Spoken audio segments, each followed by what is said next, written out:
ছাত্র জনতার আন্দোলনে আহত শত শত মানুষ কাতরাচ্ছে পঙ্গু হাসপাতালের বিছানায়। ছাত্রদের পাশাপাশি হকার, দিনমজুর ও পোশাক শ্রমিক সহ নানা পেশার মানুষ পুলিশ ও আওয়ামী লীগ সন্ত্রাসীদের বর্বরতায় পঙ্গুত্ব বরণ করেছেন।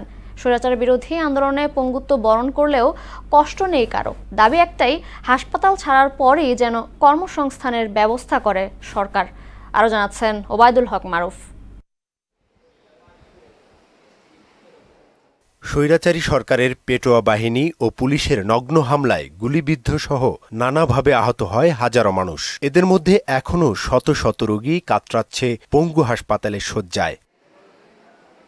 স্বৈরাচার পতন আন্দোলনে সামিল হতে গিয়ে হাত পা হারিয়েছেন অনেকেই। এতে জীবনের গতি থেমে গেলেও কোনো প্রতিদান আশা করেন না তারা। হাত চলে গেছে, এটা নিয়ে আমি দুঃখ প্রকাশ করতেছি না। যদি আমি মনে করি যে দেশের জন্য হাত দিয়ে আমি নিজেকে দুঃখ প্রকাশ করতেছি বা আমার কষ্ট লাগতেছে বা কিছু বা ভুল করেছি, তাহলে নিজের সাথে বেমানি হয়ে যাচ্ছে। এর কারণ হচ্ছে এটাই, আমি প্রতিজ্ঞা কিন্তু এটা করেছিলাম যে হয়তো মরবো নয়তো বিজয় করে ফিরবো। পুরো রাস্তা ফাঁকা হয়ে যাওয়ার পরে পুলিশ পরে আমাদের দিকে লক্ষ্য করে গুলি করে, পরে আমার পায়ে এসে গুলি লাগে, হাঁটুতে গুলি লেগে মানে গুলি লেগে 4-4 হয়ে যায়। পাওটা ভেঙে ফেলছে, হাতটা ভেঙে ফেলছে, পাওটাতে 4টা অপারেশন করা হয়েছে, এখনো হাতে আরো 2টা অপারেশন কালকে হবে। নামও ভাবতো যে আমি ডিফেন্সে জব করি, বর্তমানে শারীরিক যে অবস্থা সেই অবস্থার প্রেক্ষিতে মনে হয় না আর কখনো আমি এটাতে জয়েন করতে পারবো কিংবা চেষ্টাও করতে পারবো।